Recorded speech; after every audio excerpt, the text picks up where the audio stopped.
नमस्कार सभी को। दोस्तों, पिछले कुछ महीने में बहुत कुछ बदला है। ऑपरेशन सिंदूर हुआ, इंडिया पाकिस्तान वार के कगार पे चले गए, फिर ट्रम्प की बयानबाजी आती है, मोदी जी चुप होते हैं, फिर इजराइल ईरान वार होता है, ईरान से हमारी दूरी बढ़ती है, अडानी अंबानी का स्टेचर लगातार बढ़ता जा रहा है, अडानी जी के ऊपर केस भी हुआ है और भारत का जो विदेशों में डंका बज रहा था ना, वो डंका अचानक से म्यूट हो गया है।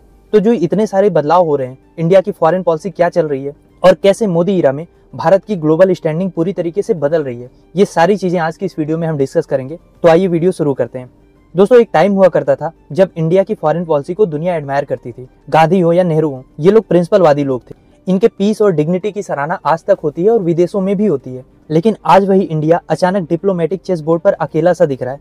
तो ये सवाल पूछना बड़ा जेन्युइन सा लगता है कि आखिर ये हुआ कैसे।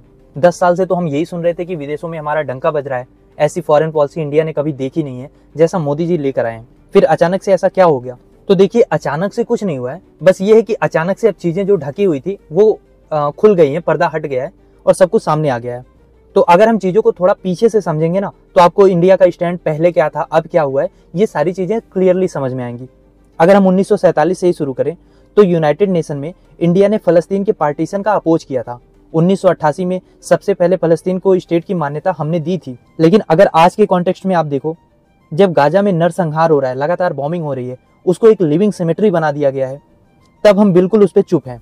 यहाँ तक कि यूनाइटेड नेशन में सीज फायर जो रेजोल्यूशन आता है, उसमें भी इंडिया वोट नहीं करता है, उसमें एब्सटेन करता है। जो यूरोपियन कंट्रीज हैं, चाहे आप यूके की बात करो, फ्रांस की बात करो, जर्मनी की बात करो, ये सब इजराइल के एलाइज हैं, ये भी सीज फायर के फेवर में है, लेकिन इंडिया यहाँ पे न्यूट्रल हो जाता है। मोदी जी बात तो करते हैं कि दुनिया बुद्ध के ज्ञान से चलेगी, युद्ध के ज्ञान से नहीं चलेगी, लेकिन ऑन ग्राउंड वो आपको खुद ये चीज फॉलो करते दिखेंगे नहीं। मोदी ईरा में दरअसल फॉरेन पॉलिसी का पूरा डायरेक्शन ही बदल गया है।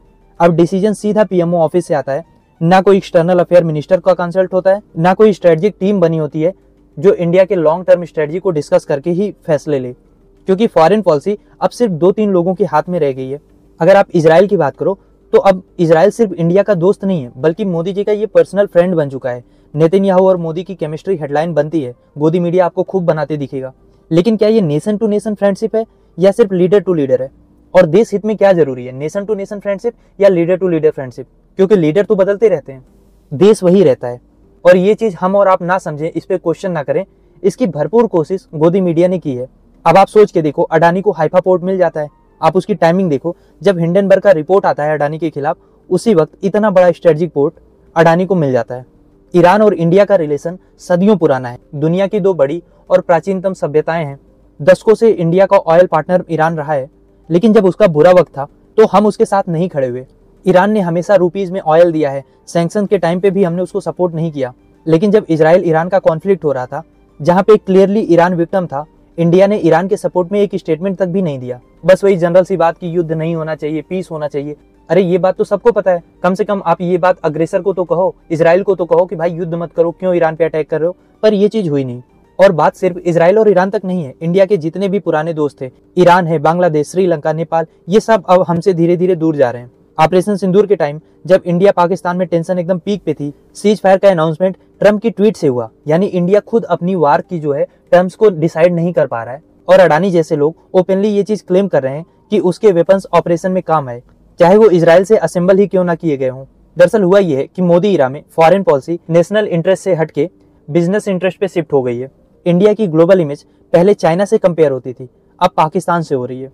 G20 समिट हमने होस्ट किया, वर्ल्ड लीडर्स के साथ मोदी जी ने खूब सारी फोटोज खिंचवाई, बहुत सारे पोस्टर भी लगवाए, लेकिन रियल टाइम में पता चल रहा है कि उससे डिप्लोमेटिक गेन 0 हुआ। कितनी कंट्रीज थी जो ऑपरेशन सिंदूर के दौरान हमारे लिए खुल के बोली हैं? मोदी जी के फॉरेन ट्रिप्स आप उंगलियों पे गिन नहीं पाओगे, लेकिन उसका आउटकम क्या निकला? चाइना ने अरुणाचल के विलेजेस के नाम चेंज किए, बॉर्डर पर टेंशन बढ़ी हुई है। क्या इसमें कोई ब्रेक थ्रू मिला? जब डिप्लोमेसी को आप हैंड से, गले मिलना, तेजी से हंसना, इन सारी चीजों तक लिमिटेड कर दोगे। मोदी जी बाहर जाके स्माइल करते हैं, अंदर आके साइलेंट हो जाते हैं। सोशल मीडिया पर इंडिया के जो ट्रोल्स जो इजराइल के फेवर में ट्रेंड कराते हैं, उनको ये नहीं पता है कि ग्राउंड रियलिटी क्या है। इजराइल के शेल्टर्स में इंडियंस को एंट्री भी नहीं मिलती। तो ये जो इंडिया का एक तरफा प्यार है इजराइल के लिए, इसको इजराइल रिकॉग्नाइज भी नहीं करता। क्लियरली ग्लोबल स्टेज पर इंडिया की सिग्निफिकेंस कम हो रही है। China, Pakistan, Bangladesh strategic partner बन चुके हैं। ईरान ओपनली हमसे डिस्टेंस बना रहा है। यूएस टैरिफ बढ़ती जा रही है और हमारा प्यार है कि इजराइल के लिए घट नहीं रहा है। और आप खुद सोच के देखो, जब एक कंट्री की फॉरेन पॉलिसी सिर्फ 2-3 बिजनेसमैन एक लीडर के इंटरेस्ट पे चलने लगेगी तो 140 करोड़ इंडियंस का क्या होगा। इंडिया की फॉरेन पॉलिसी का फ्यूचर दरअसल किसके हाथ में है? देश के हाथ में है या सिर्फ कुछ पावरफुल लोगों के हाथ में है? अब मेरा सवाल आपसे ये है कि क्या आपको लगता है कि इंडिया की फॉरेन पॉलिसी सही डायरेक्शन में जा रही है, या फिर हमें फिर से अपने पुराने वैल्यूज और अपने पुराने दोस्तों की तरफ लौटना चाहिए? क्या सोचते हैं आप इस बारे में? लिखिए अपनी राय कमेंट बॉक्स में।